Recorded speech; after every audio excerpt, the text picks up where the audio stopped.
കൂത്താട്ടുകുളം തട്ടിക്കൊണ്ടുപോകലിൽ CPM-ന് എതിരെ വീണ്ടും ഗുരുതര ആരോപണവുമായി കൗൺസിലർ കലാരാജു രംഗത്ത് വന്നു. ഏരിയ കമ്മിറ്റി ഓഫീസിൽ കത്തി ചൂണ്ടി ആണ് ഭീഷണിപ്പെടുത്തി വീഡിയോ ചിത്രീകരിച്ചതെന്ന് വെളിപ്പെടുത്തൽ.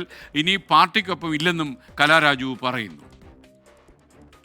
കോലഞ്ചേരി മജിസ്ട്രേറ്റിന് മുന്നിൽ രഹസ്യമൊഴി നൽകി പുറത്തിറങ്ങിയപ്പോഴാണ് കലാരാജുവിന്റെ പുതിയ ആരോപണം. SFI നേതാവ് വിജയ് രഘു കത്തി ചൂണ്ടി ഭീഷണിപ്പെടുത്തിയ ശേഷമാണ് വീഡിയോ ചിത്രീകരിച്ചതെന്ന് കലാരാജു. ഏരിയ സെക്രട്ടറി PB രതീഷിന്റെ സാന്നിധ്യത്തിലായിരുന്നു ഭീഷണിയെന്നും ആരോപണം. ഇല്ല, അത് വാസ്തവല്ല. അവരെന്നെ ഭീഷണിപ്പെടുത്തി, കത്തി കാണിച്ച് ഭീഷണിപ്പെടുത്തി തന്നെ എടുത്ത വീഡിയോയാണത്.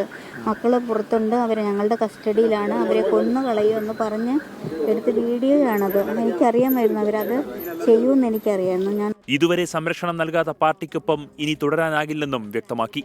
തന്റെ പരാതിയിൽ ഡമ്മി പ്രതികളെയാണ് അറസ്റ്റ് ചെയ്തതെന്നും ആരോപണം. ഞാൻ പറഞ്ഞ ആളുകളെ അല്ല അറസ്റ്റ് ചെയ്തിരിക്കുന്നത്. അവർ പകരത്തിന് ആളുകളെ വെച്ചാണ് അറസ്റ്റ് രേഖപ്പെടുത്തിയിട്ടുള്ളത്. അതെനിക്ക് അതൃപ്തിയുണ്ട്. പുതിയ ആരോപണങ്ങൾ സമ്മേളനകാലത്ത് പാർട്ടിക്ക് തലവേദനയാകും.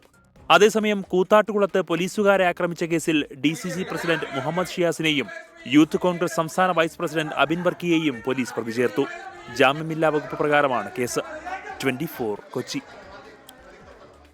സുധീഷ് പറഞ്ഞ് ഓടിച്ചിട്ട് പിടിക്കണം ഈ അപരന്മാരെ ഓടി തുടങ്ങിയിട്ടുണ്ട്. നമുക്ക് നോക്കാം. മാത്രമല്ല നിയമപരമായ നടപടികൾ കൂടി നമ്മൾ ആലോചിക്കുന്നുണ്ട്. അതിനും ശ്രമങ്ങൾ തുടങ്ങിയിട്ടുണ്ട്.